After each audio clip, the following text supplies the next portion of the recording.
All right. How are you guys? This is going to be a little bit of a roundtable. We're just going to talk to people who arrived and want to participate in this, and we'll go ahead and let you guys introduce yourselves, top from bottom. Go ahead, Commander A's.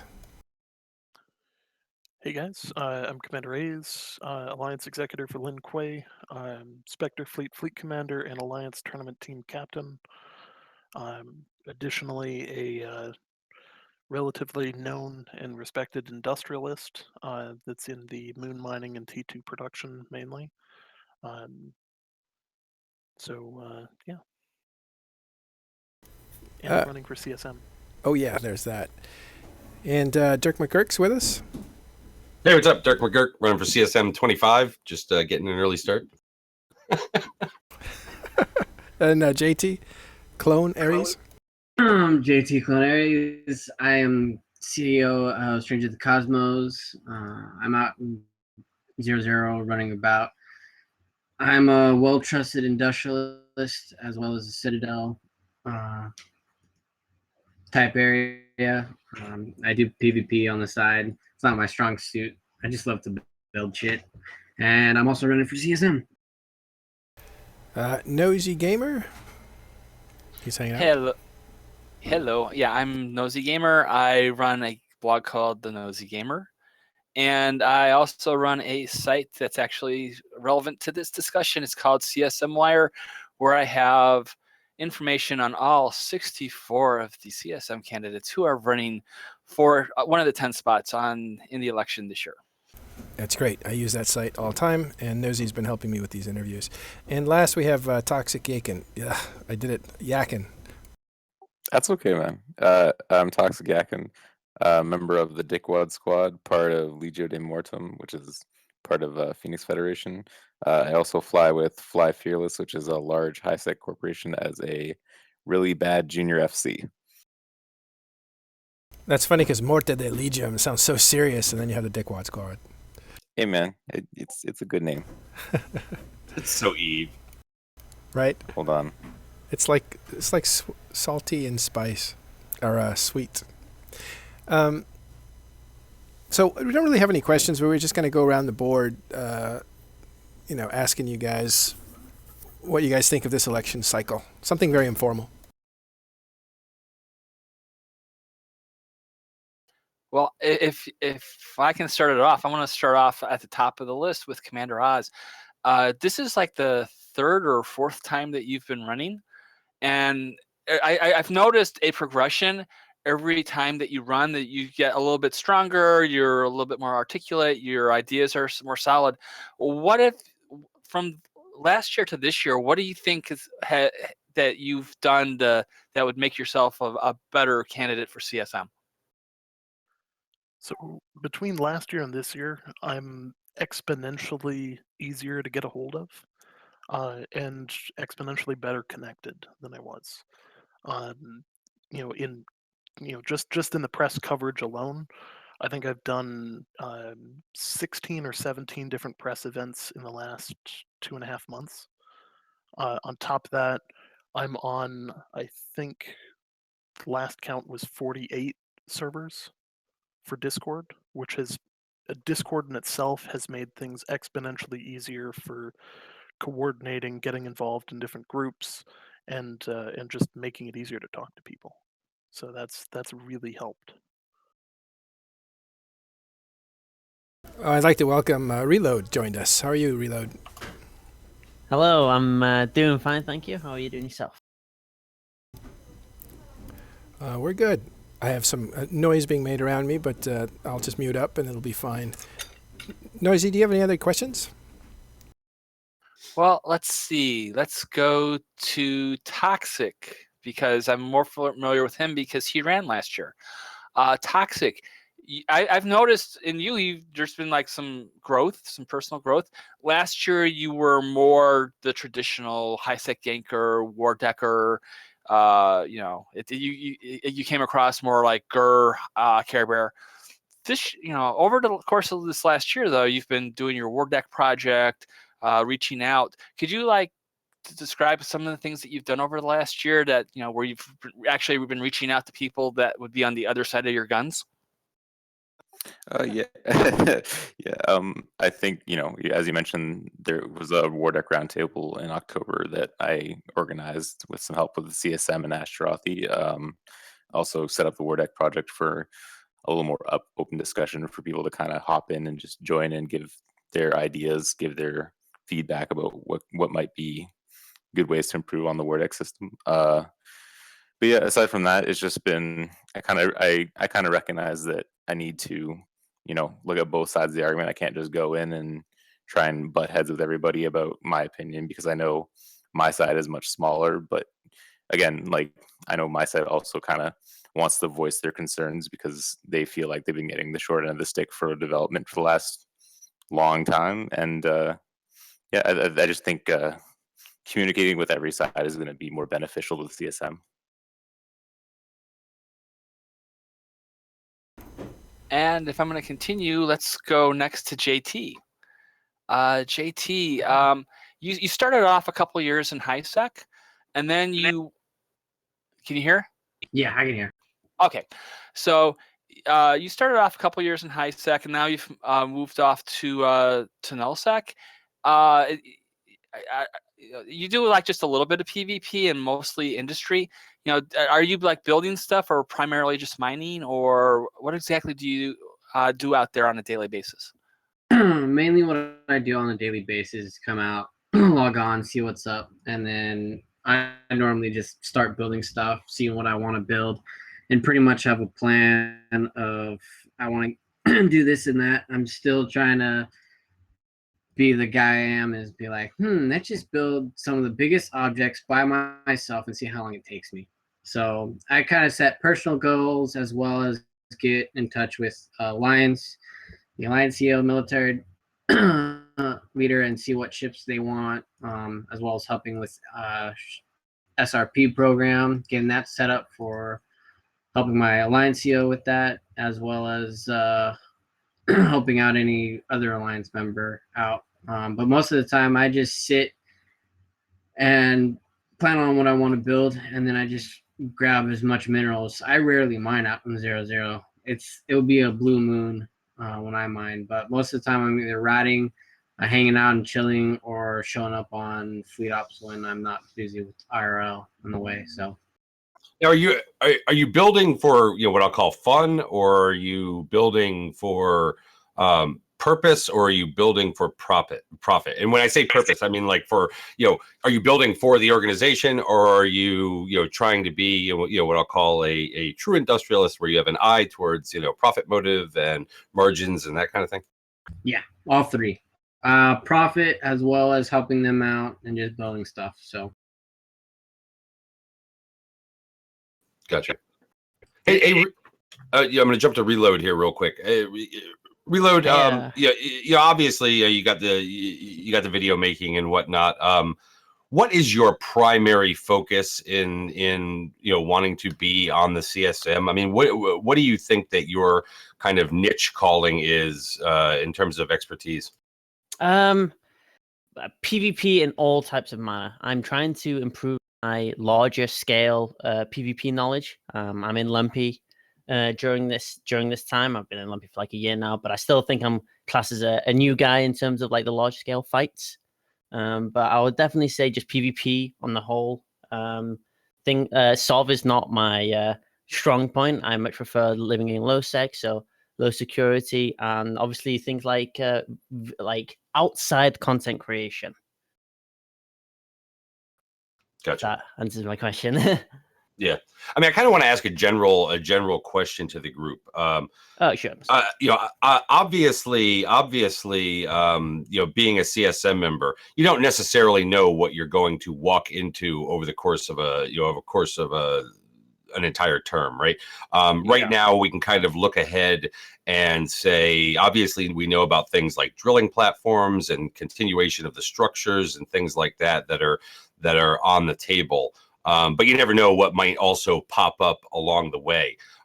What is it about your, I don't want to say platform, but what is it about you as an individual candidate that you think makes you adaptable to sort of the changing development cycle at CCP?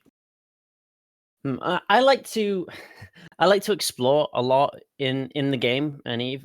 Probably the very least part that I'm like least experienced in is like industry.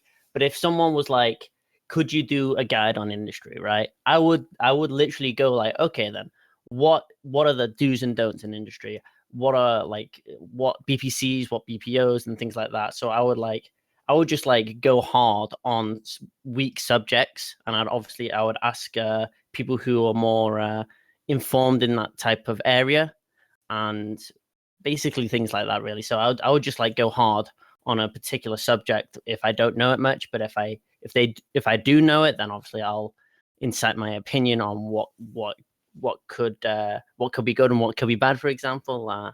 So yeah. Anybody else can jump on that too. It was generally a general conversation to the question to the group. Oh, okay. Well, so I think I mean, one of the other ways that you can kind of build this out is just there are a lot of people running that have very diverse backgrounds. So you start with some knowledge, but I think a lot of it comes from having the people to potentially talk to and pose the questions, not necessarily in like a NDA breaking way, but in a way like, hey, what would you think about it really depends on like for instance, we know that the structures are coming out. What do you think about changing the fundamental way, if you could change it, how moon mining works and how it's set up and all of that? And what do you think about the access list? What from your perspective would be something, gain that insight into those things? That would be, and having the pool of people to pull from would be big on that.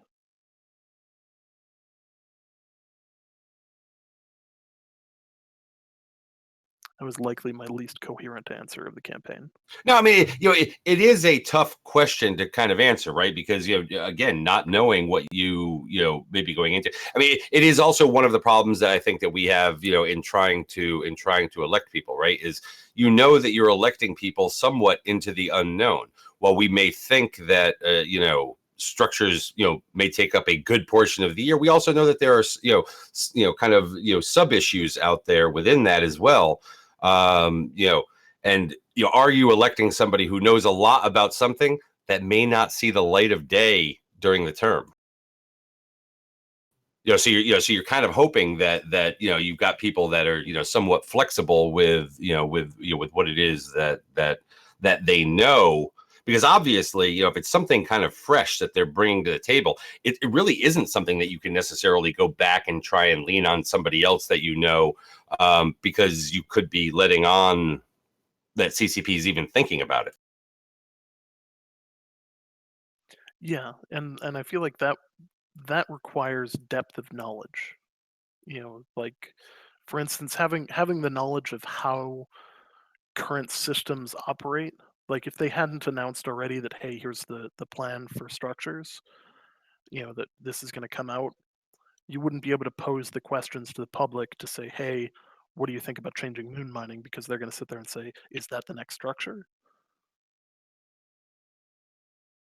So, Yep. I think in part, I think creating a more public plan from CCP could enable the CSM to actually do more in terms of building the best possible ideas to bring forward.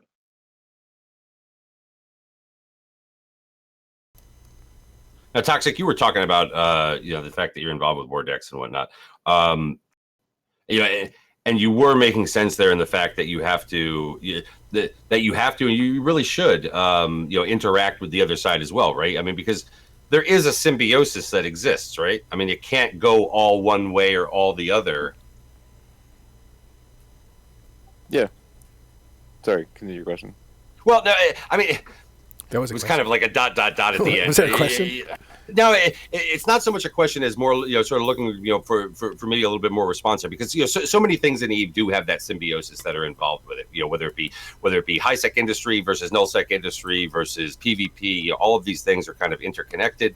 And you do get that sort of love, hate, whatever the hell you want to call it, push pull, between war deckers and ultimately the prey. I mean, do you think? Well, all right. Here's a question: do you think it's in balance in any way, or is there advantage one way or the other? And what do you think that advantage is? I mean, I think the biggest advantage in a lot of cases is experience versus lack of experience, or skill versus lack of skill, or less ISK versus more ISK. Like, it's a lot of people who have more, and they know they have more, and it's them pushing their advantages on people who don't have that advantage.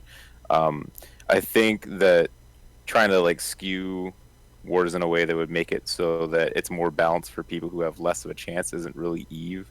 That, like, in pretty much all situations, whoever has got more power is going to use it to their advantage. Like, up from from as far as high sec as up to like the big null sec blocks. Like, everyone's going to be doing that. I think for making Wardex better, I think it's a lot of it is going to be trying to. Oh, sorry. Is going to be a lot of trying to get people to get better educated in some of the ways that the games work, better understanding of mechanics, and then just kind of looking into more ways to kind of encourage people to actually go out and fight, and like kind of get more experience. Because I think that one of the things that's kind of weird about high sec is it doesn't really encourage you to defend your space in the same way it does in other regions of space, where you kind of need to defend your space to live there. Where in high sec you can kind of just go off and do your own thing, or if like somebody Vortex, you can just roll your corp or unanchor or your pos and just move along. It's kind of a weird situation where you're a lot more safe, and it kind of teaches you different ways to survive in space. So I know I did the word sorry I rebooted the War Deck project as kind of a way to explore different ways to improve on the War Deck system, just because I've got my own perspectives, but I might be wrong about some stuff, and I think it's important to hear other people's perspectives, because I've been doing war decking for about 2 years, maybe more than 2 years now, and I kind of get tunnel vision on stuff and like what my opinions might be, but it sometimes it's good to have other people's perspective for ways we can improve stuff, and it might not be ways to completely like rework the game, but stuff like having better surrender mechanics so that people can actually do negotiations. Because like I give the example of the time where I wanted to say, oh, you guys can surrender to me, but only if you pay me 250 mil, not realizing that by putting in the surrender, I was actually offering them 250 mil. So I lost 250 mil off that. And that was, I mean, lack of understanding of mechanics. But yeah, I think there's always room for improvement in some of the UI at the very least. I mean, the thing that's always kind of bothered me about the War Deck system, okay, as somebody who's very rarely participated in it because I've been out in nullsec, so I really didn't care about who was declaring war on whatever, is that what it's trying to be versus what it is, right? The idea of declaring war upon some other corporation, or alliance or something like that makes sense on paper. The way it gets carried out, though, a lot of people, the problem that they have with it is it's less war declaration than it is license to thug. No, yeah, and that's very true. A lot of people will use that to their advantage. Like, there are definitely wars that are very personal, and you'll see them escalate in space, and like things will actually happen. But for a lot of the time, it is this is just an extra way to have content for our guys, or ways to make money for our guys. Because let's be honest, like you said, there's a lot of people who just don't care about wars, and those tend to be the guys who accidentally get caught in their freighter somewhere because they didn't realize, hey, we're at war. So I think some of it is just content, because like unlike in nullsec, where you can kind of go off and shoot whoever you want as long as they're not blue, or if you want to, you can shoot your blues because that's fun too. But in high sec, you've got rules of engagement because of mechanics, and sometimes if your enemies don't want to play, or they're all hiding in their station, then there's really not a lot for you to do unless you want to go roam into another area of space. So for some people, it's just a matter of having content so your guys aren't being bored all the time. But there are serious wars, but they seem to be very few and far between. Yeah, I want to go to Commander Oz on this, because not only does his current alliance live in a C2 wormhole, but he also collects a lot of new players and alpha players. And so a lot, if you're in a wormhole and you've got new players, a lot of times they're going to want to be in high sec as they're first learning up stuff and everything. How do you handle in your alliance? How do you handle the war decks and protect your new players as they're trying to learn in and try, and not get, forced to, stay backed up for 7 days? So I think the easiest step, and this is something that a lot of CEOs and alliance execs don't do, is when you get a war deck from somebody like Marmite or Vendetta Mercenary, you just send out a mail and tell them, hey, do me a favor. Set yourself a waypoint between Amar and Jita. See every system on that line, avoid that for 1 week. And generally speaking, you're probably going to be okay. I personally, oh, sorry, go on. Sorry. Oh, that's all right. That's all right. You can cut in. Well, all I was going to say, I think high sec war deck mechanics are an absolute joke, and that they need to be revamped immediately because it's just a broken mechanic. Yeah. Because I'm 100% on board with you, and I think pretty much everybody involved in war decks at this point, even the people that are doing these massive blanket war decks just so they can get easy targets rolling into hubs, even they want better content. They want to be able to go out and hunt. That's one of the biggest things that they argue for, is literally bringing back the watch list so that they can search for somebody and actually hunt them down. I think the watch that's a twin. Well, I don't know what the saying is, a twin sword or something like that. A double-edged dagger. Because that can be abused massively for hunting supers though and titans, and that was Yeah, and that's and it. And that's an I win like card though. So one of the things that really actually helps with it is it's as powerful a tool for the defense as it is for the offense. But in terms of fixing it for hunting supers, you can just as easily set it so that it does not give you a result if a person is in X security status or lower based system.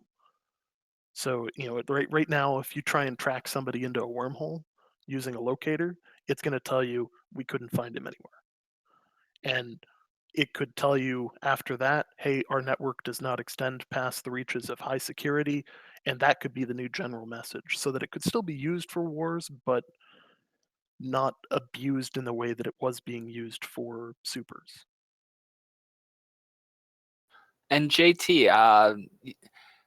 you're doing industry out there in nullsec. Does this war deck situation even matter to you, or does it get in your way? Getting stuff from Jita and stuff. It honestly does depend, mostly because if I need materials and I can't get out here because we've got roaming fleets from the surrounding areas, most of the time, if I have to buy materials, I'll have guys go up, buy minerals, and sell directly to me via private contract, and I'll buy them. It just depends on who's doing the war decking. All these big war decking alliances that have a shitload of blanket wars going on, it's just like, where's the content? When I was up in high sec, I'd get war decked a lot. And yeah, when I first started at Eve, I was kind of crappy at it. But when I started learning the mechanics of it, yeah, I got better and better. But it does take time to realize that when players first start and they don't really honestly care about war decks, things can happen. So it's just one of those things of the war decks. It is a pain to get supplies, but it also does depend on who's doing the war decking, because you have a lot of different people who war deck. You've got the mercs, you got the people who do it for shits and giggles. You do it. You even get some guys who will literally war deck you to shut you up from using local and to have you pretty much learn a little bit of defense. Yeah, they may be dicks at first, but then they end up becoming your best friend later once you start understanding the mechanics of Eve. Do war decks help? Yes and no. On an industrial purpose, getting materials that you need and you got a war deck, yeah, it kind of slows it down. It just means I got to spend a little bit more using a third party. So So, and I mean, a lot of the groups have a third party corporation that they use for logistics for nullsec. Like that's what I used to do when I was in Serenity. Is we had a third party group that did all that. Hey, Matt, you got the mic that way. Hot Mike Matterall. Sorry, really? Yeah. Oh. No, boss, I'm working. Oh no, it was my friend. Whoops. It's all good. It's all good. But yeah, the nullsec groups generally have that third party group that they put a couple of freighter alts so they can at least get it away from the hubs and to the jump freighters, and the jump freighters take it out from there.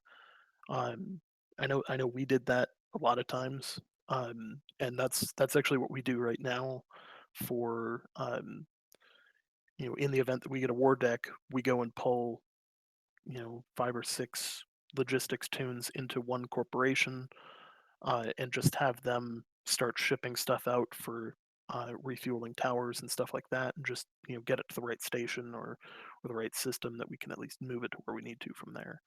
Are you not benefiting from a massive influx of minerals due to Rorqual production? To Or be Rorqual honest, mining? it's nice having access to the cheap mineral market. It's really nice on an industrial area because it allows the industrial to produce ships on a cheap side. So if you're coming from my part of Eve, where if you got access to cheap minerals and you're out in a 0-0 alliance, and sometimes you have an alliance that loses ships but gets a lot of kills, it helps to replace those ships at a cheaper, efficient cost than having to spend a shitload that it was a few months or a few years ago, where ships were expensive. But since the mineral market has been kind of going down, it helps building all those supplies, so that way you can build a efficient stockpile of ships. So when you're low, you can be like, oh, I've got these ships, I can sell it to you cheap because it costs me not much to build them. So See, consumers like lower prices, right? Well, consumers here's will the always problem. love The low market price. hasn't adjusted yet, so the margins have grown, but the Tech 2 market is going haywire right now because the moon minerals in that.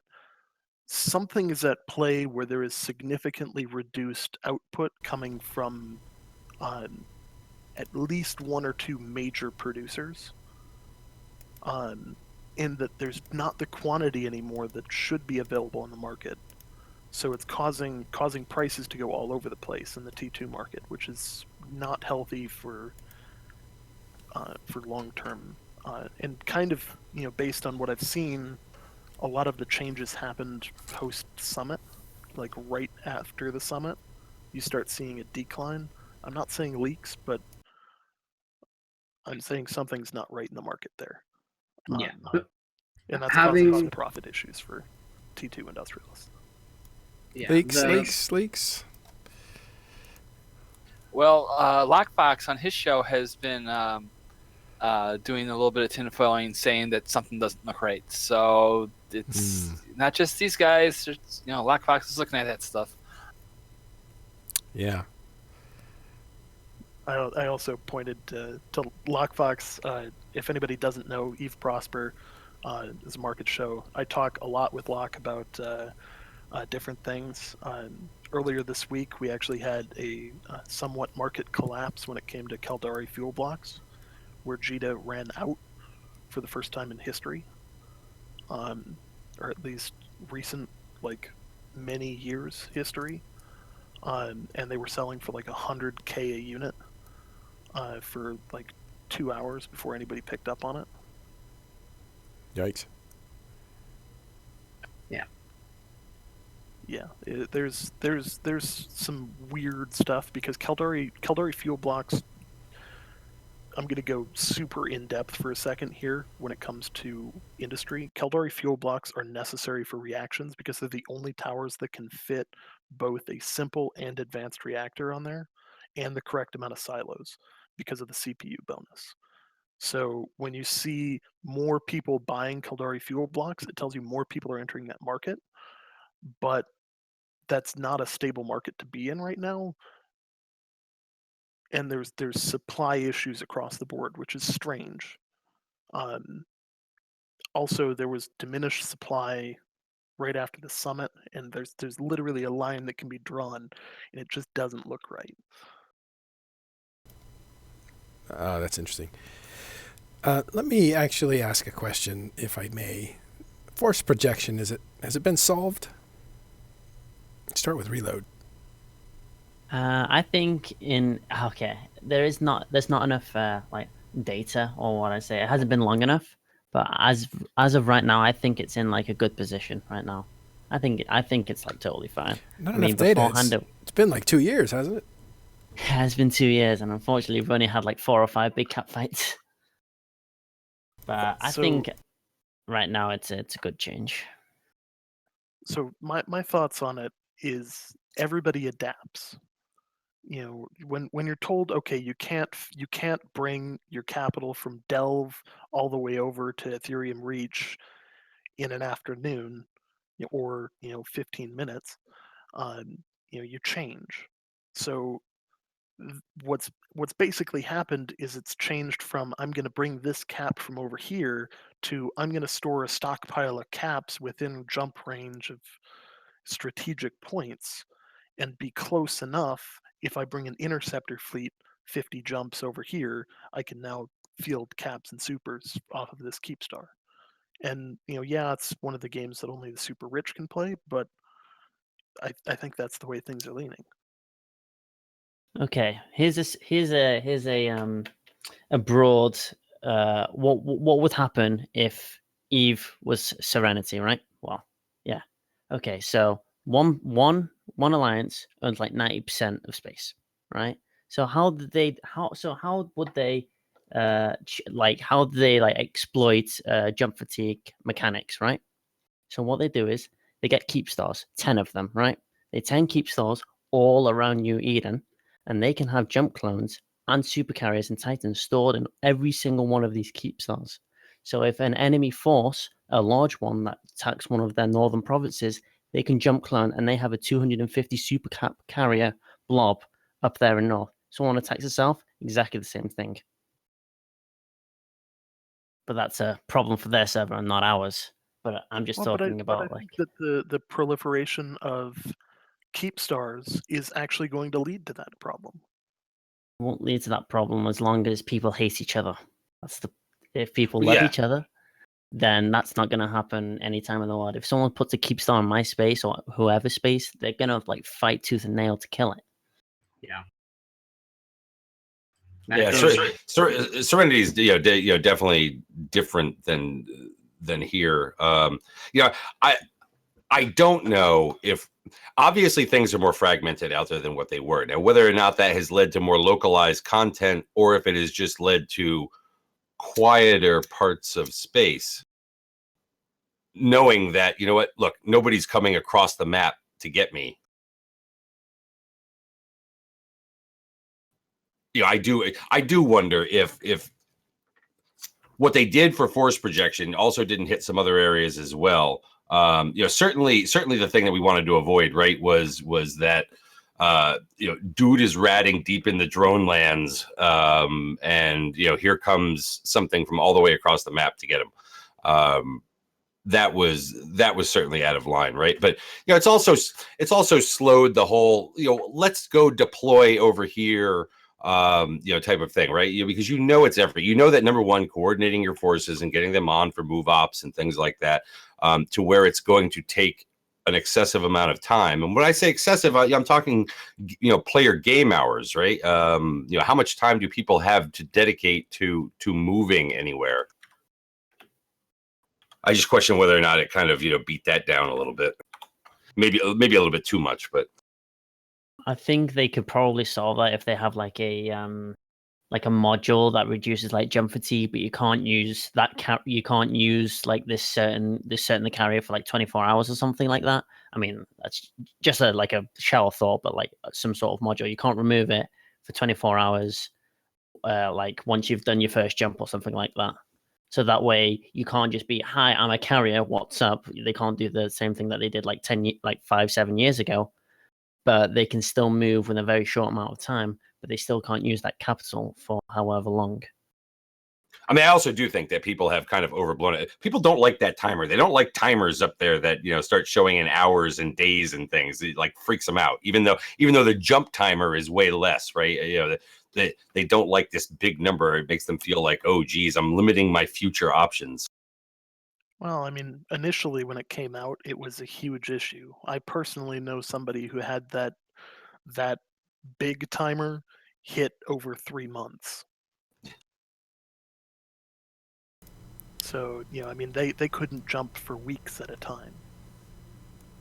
Yeah, but I got turned down like 3 months after. Yeah. Quality CCP balancing right there. Yeah, it certainly was a big discouragement, right? I mean, because it was like, oh my God, that that is just, there's no need to penalize people that long. There isn't, but then again, who gets themselves into that kind of a mess?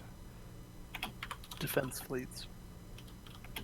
Actually, you know what? I heard about it on what I'll call localized basis more than anything else. The individual pilot, the guy who, I don't know, came back after a period of time and had been away and finds himself left behind, and now in an effort to move, right, doesn't want to spend the next 3 days doing it. Right. And just basically kind of rushes it so he can get to wherever he's going. And that is kind of one of the things that I hated about the fact that in an effort to this is the problem that we always face, right? Trying to balance the individual from kind of the large group, the just sort of casual movement, from point A to point Z or whatever, from the force projection, that in trying to stem or moderate or whatever force projection, it also kind of has that weight on the dude that just wants to jump three sinos towards someplace, pick something up and jump 3 sinos back, and kind of what that does. Just that what I call casual movement. I mean, that can again be solved by some simple module / travel mechanic on your capital.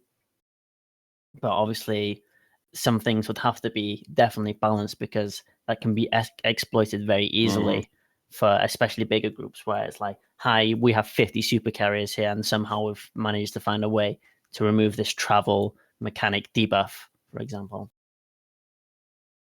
Yep. So I think that, I mean, is it a big problem?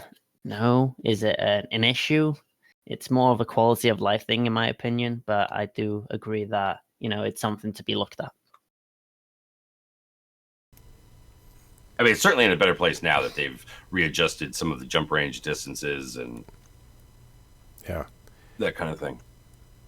All right, let's wrap it up. If you guys, should we give them a chance to just say a few parting words, or is that necessary anymore? Yeah, why not? I mean, all right. That's what they're here for. We'll go backwards, though. We'll just ask Toxic down there and then reload. Yeah. All right. So, hopefully you guys like what I'm saying, and you'll consider voting for me up next coming week. If you're interested in joining any of our discussions about Wardex, you can look up the Wardex project. I believe I have it linked in my forum description for my platform. Also, consider voting for the HiSec ballot, which is myself, Commander A's, and Rodin, just to give HiSec a better chance to have representation in this year's CSM. Great. All right. I'm Reload, maker of the Ezekiel guides. I'm running for the CSM 12 for a video platform on PvP of all types. I'm currently working on a Serenity video that'll be coming out soon. But other than that, hope I'll see you all soon. All right, JT.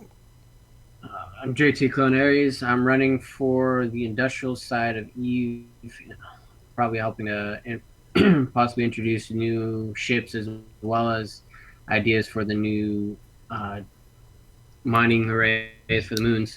So that way we as industrials can get access into the tier 2 market. It helps restabilize that and bring back an equal flux to it instead of having all these random numbers going all over the place.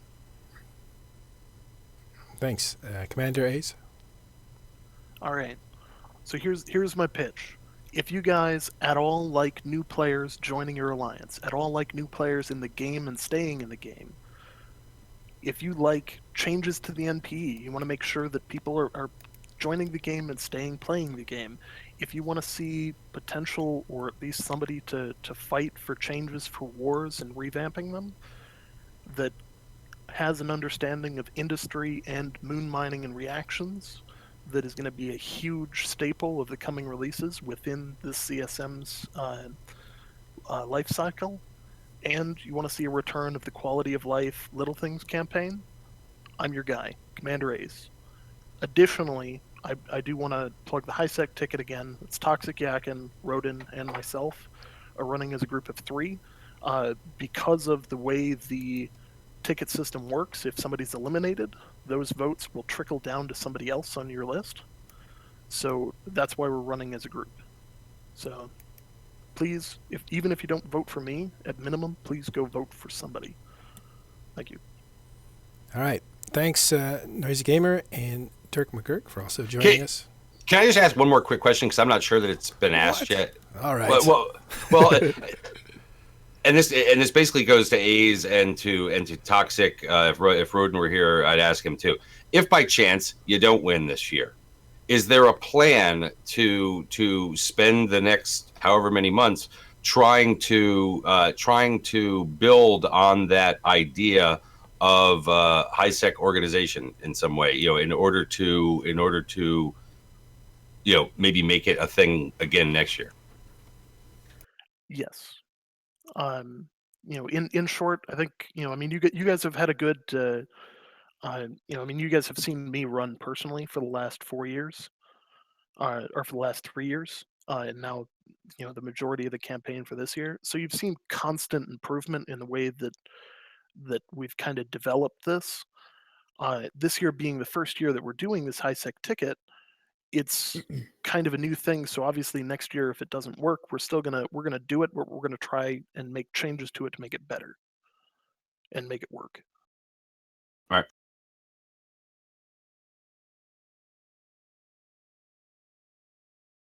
Anyone else on that? I mean, I guess you're asking me because I'm the only other person on the ticket, but yeah, the plan was to support each other through. If any of us get on, we want to see it through and make sure that our interests are getting represented and helping each other out whatever way we can.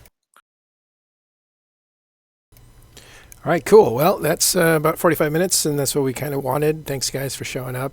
Thanks, Dirk. Thanks, Noisy. And we'll see you next time or this weekend on Talking in Stations.